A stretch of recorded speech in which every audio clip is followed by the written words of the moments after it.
आणि यानंतर पुढची बातमी आपण पाहूयात। पंतप्रधानांच्या आवाहनाची राज्यामध्ये अंमलबजावणी सुरू झाली आहे। मुख्यमंत्र्यांच्या मंजुरीशिवाय विमान वापरता येणार नाही। महसूल मंत्री चंद्रशेखर बावनकुळेंनी या संदर्भातली माहिती दिली आहे। मुख्यमंत्र्यांनी सगळ्यांना सूचना दिल्याचं देखील चंद्रशेखर बावनकुळेंनी स्पष्ट केलं।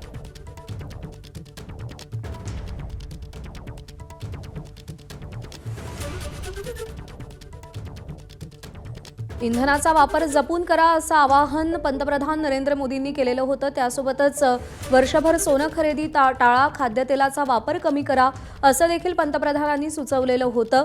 परदेश प्रवास करू नका, पब्लिक ट्रान्सपोर्टचा वापर करा अशा सूचना देखील त्यांनी केलेल्या होत्या आणि त्याची राज्यामध्ये अंमलबजावणी सुरू झाल्याचं चंद्रशेखर बावनकुळे यांनी सांगितले। शासन पातळीवर त्याची अंमलबजावणी सुरू झालेली आहे। मुख्यमंत्र्यांच्या परवानगीशिवाय आता विमान वापरता येणार नाही असं चंद्रशेखर बावनकुळे यांनी सांगितलेलं आहे आणि मुख्यमंत्र्यांनी सगळ्यांना सूचना दिल्याचं देखील त्यांनी सांगितलंय।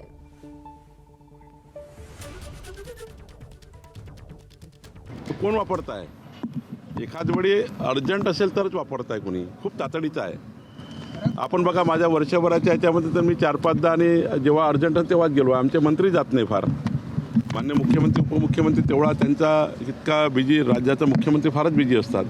त्यामुळं त्यांचा तुम्ही सवाल सोडला तर राज्याचा कुठले मंत्री फ्लाईट वापरतात? खूप कमी वापरतात।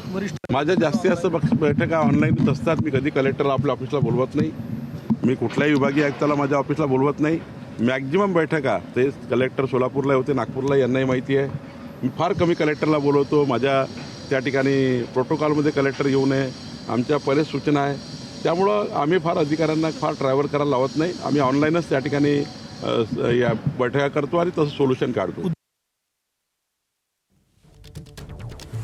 तर चंद्रशेखर बावनकुळेंनी हे सांगितलेलं आहे। मुख्यमंत्र्यांच्या परवानगीशिवाय विमान वापरता येणार नाही आणि मंत्री देखील फार विमान प्रवास करत नाहीत। मुख्यमंत्र्यांचा दिवस हा अत्यंत महत्त्वाचा आणि व्यस्त असतो, त्यामुळे ते आणि उपमुख्यमंत्री विमान वापरत असल्याचं देखील त्यांनी सांगितलेलं आहे।